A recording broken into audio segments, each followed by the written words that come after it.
Hello, പുതിയൊരു വീഡിയോയിലേക്ക് വീണ്ടും സ്വാഗതം. ഈ പോകുന്നതൊരു സിനിമ കാണാനായിട്ടാണ് കേട്ടോ. ട്രെയിലർ പോലും കാണാതെ സിനിമയ്ക്ക് പോകുന്ന ഒരാളാണ് ഞാൻ.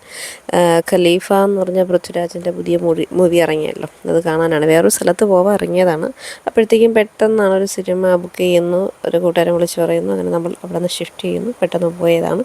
അത്യാവശ്യം തിരുവനന്തപുരത്ത് നല്ല തിരക്കും കാര്യങ്ങളൊക്കെ ഉണ്ടായിരുന്നു. സെക്രട്ടേറിയറ്റിൻ്റെ അവിടെയൊക്കെ ഓണാഘോഷത്തിൻ്റെ ആ ഒരു ലൈറ്റിങ്ങും കാര്യങ്ങളും നല്ല ബ്ലോക്കായിരുന്നു കേട്ടോ. അത്യാവശ്യം നല്ല ബ്ലോക്കിൽ നിന്ന് നമ്മൾ പോയത് വന്നിട്ട് ട്രിവാൻഡ്രത്ത് മറ്റേ ആർട്ടച്ച് ഉണ്ടല്ലോ, റിലയൻസിൻ്റെ അവിടുത്തെ തിയേറ്ററിലായിരുന്നു പോയിരുന്നത്.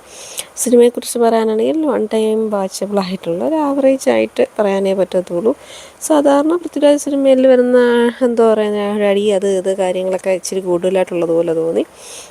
കുഴപ്പമില്ല, അത്രയേ ഉള്ളൂ എനിക്ക് പറയാനായിട്ട്. എൻ്റെ രീതിക്കുള്ള അഭിപ്രായമാണ് ഞാൻ പറഞ്ഞത്. കുറച്ച് നാൾക്ക് മുമ്പ് നമ്മൾ അൻവറൊക്കെ ഇറങ്ങിയ ടൈമിന് ശേഷമൊക്കെ ആയിരുന്നെങ്കിൽ കുറച്ച് ക്ലിക്കാവുമായിരുന്നു എന്ന് എനിക്ക് കണ്ടപ്പോൾ തോന്നിയായിരുന്നു. സ്ഥിരമായിട്ട് വരുന്ന ആ ഒരു കള്ളക്കടത്തും കാര്യങ്ങളൊക്കെ തന്നെയാണ്. അങ്ങനെ സിനിമ തുടങ്ങാൻ്റെ ആ ഒരു ഇൻ്റർവ്യൂവും കാര്യങ്ങളൊക്കെ ഉണ്ടായിരുന്നു. കുറച്ച് നന്നായിട്ട് ഉറങ്ങി. നമ്മൾ പോയത് തന്നെ 8:45 ഷോ ആയിരുന്നു, ഇതിപ്പോൾ ഒരു 12:30 അങ്ങനെ കുറച്ച് ഉറങ്ങി എണീറ്റ് കുഴപ്പമില്ല. അങ്ങനെ സിനിമയെ കണ്ട് വന്നു, അത്രയേ ഉള്ളൂ. Okay, by.